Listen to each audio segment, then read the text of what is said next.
C'est l'heure du commentaire de Frédéric Bérard, notre collaborateur qui est politologue et docteur en droit constitutionnel. Bonjour Frédéric. Bonjour Éric. On va discuter de plusieurs dossiers ensemble ce matin, mais vous vouliez vraiment revenir à savoir ce qui se passe sur la situation en Ukraine, alors que des corridors humanitaires, là, seront-ils respectés, on verra bien, mais ont été mis sur place à Mariupol. Oui, en fait, on voit qu'il y a certains dénouements d'importance. Les Russes ont même eu l'outrecuidance, Éric, de dire, voyez, on a prévu des corridors humains, ils ne sont pas utilisés, comme si, je sais pas, ce qu'ils essaient de définir comme posture, probablement avoir l'air des bons gars dans cette histoire-là. On sait aussi que les plus grandes villes du Donbass sont sur le point de tomber. Il y en a même une qui est tombée, en fait, aux mains de Moscou. Ce n'est pas bon signe parce qu'on a intensifié évidemment l'offensive, à vrai dire, dans l'est du pays et dans le sud.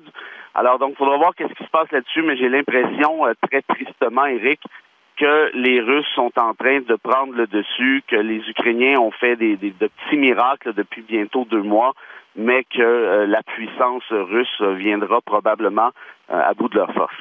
À quel point la désinformation est présente selon vous? Parce que, comme je le disais, vous suivez le dossier depuis très longtemps et puis les messages sont souvent très contradictoires.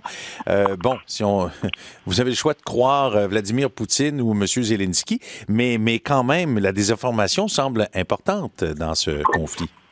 Oui, absolument. Vous avez raison de le dire. Et comme dans toute guerre d'importance, il y a de la désinformation. Dans ce cas précis, je vous dirais que s'il y a quelqu'un à qui je ne fais pas confiance à 1000%, c'est nécessairement Vladimir Poutine, qui, rappelons-le, au début mars dernier, a fait adopter au Parlement russe une loi rendant passible d'emprisonnement, de 15 ans d'emprisonnement, toute information jugée fausse par le Kremlin. Donc, nécessairement, on essaie de mettre la main sur la diffusion des informations disponibles, ce qui fait en sorte que la population russe, même au moment où on se parle, ne sait plus trop qui croire, très clairement, et qu'à l'échelle internationale, on le sait, il y a plusieurs journalistes, par exemple, de Radio-Canada, de la CBC, qui étaient présents en Russie, qui ont dû quitter, et ça a un double effet pervers. Pourquoi? Parce que, la population russe n'a pas de médias alternatifs, et en plus de ça, évidemment, pour le reste de l'humanité, si je peux dire, la version contradictoire n'existe pas non plus. Donc, tout ça pour dire quoi? Pour dire que oui, il y a de la désinformation, oui, c'est problématique, mais au-delà de ça, on peut le voir sur le terrain, parce qu'évidemment, on est capable de contourner un peu la diffusion des informations traditionnelles par les médias sociaux aujourd'hui. On le voit donc sur le terrain qui, très clairement, témoigne d'une avancée russe qui est drôlement problématique. Chez nous maintenant, vous vouliez revenir sur ce refus du gouvernement de procéder à une enquête indépendante sur la gestion de la pandémie. Évidemment, il y a une élection générale qui arrive à l'automne, plus tard, le 3 octobre. Pour quelles raisons? J'imagine que ces raisons-là sont mises de l'avant pour ne pas que le gouvernement Legault souhaite procéder à ce type d'enquête-là, indépendante par surcroît. Oui, vous avez raison de dire. Moi, je trouve ça... Je pense que c'est le raisonnement du gouvernement à ce moment-ci, c'est-à-dire il n'est pas question qu'on fasse une enquête indépendante avant l'élection.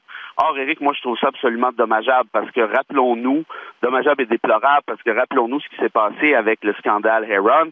Pendant 2 ans, le gouvernement Legault nous a dit nous n'étions pas au courant, ce n'est pas notre faute, on ne le savait pas. Or, on a appris par l'entremise de Thomas Gerbet de Radio-Canada que à la fois la ministre McCann et la ministre Blais étaient au courant de ce qui allait se produire à Heron.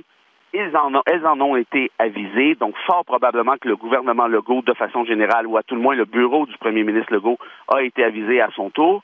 Or, on nous a menti, donc, par la force des choses pendant ces 2 années. Alors, je vous dis quoi? Je vous dis ceci. Est-ce qu'il serait donc possible qu'il y ait d'autres scandale du genre qui soit enterré au moment où on se parle? Est-ce que c'est probable? Je ne le sais pas, mais est-ce que c'est possible? Très certainement. Donc, en d'autres termes, une enquête indépendante permettrait de faire la lumière là-dessus. Or, non seulement le gouvernement Legault refuse cette enquête qui serait, je crois, bénéfique, pensons-y, il y a plusieurs milliers de personnes qui sont décédés dans des conditions un peu semi-nébuleuses, notamment en matière de CHSLD. Donc, de savoir qu'est-ce qu'il y en est, ce serait, je crois, la chose à faire en démocratie. D'ailleurs, vous avez éprouvé, je crois, un certain malaise lorsque on a applaudi la ministre Blais. J'ai trouvé ça épouvantable, Éric, et je ne veux pas casser du sucre inutilement sur la tête de la ministre Blais, là, qui a annoncé son départ. De toute façon, même chose pour Daniel McCann, mais il reste que Rappelez-nous le contexte. On peut voir les limites de la partisanerie ici, hein.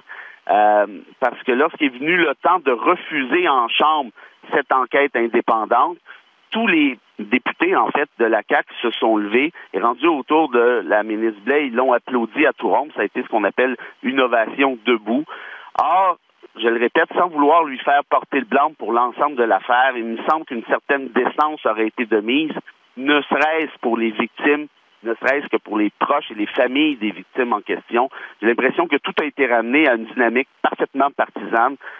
Et franchement, je crois, et je peux me tromper, mais que c'est le genre d'événement qui dégoûte la population en quelque sorte, parce qu'on retombe dans cette espèce de mécanique très, très, très manichéenne, les bons d'un côté, les méchants d'un autre. Et compte tenu du nombre de morts, notamment à Aaron, on parle plus d'une quarantaine, je pense qu'on aurait pu se garder une petite gêne. Frédéric Bérard, vous êtes docteur en droit constitutionnel et politologue. Merci pour votre commentaire et à la semaine prochaine. Merci, à très bientôt. À bientôt, au revoir.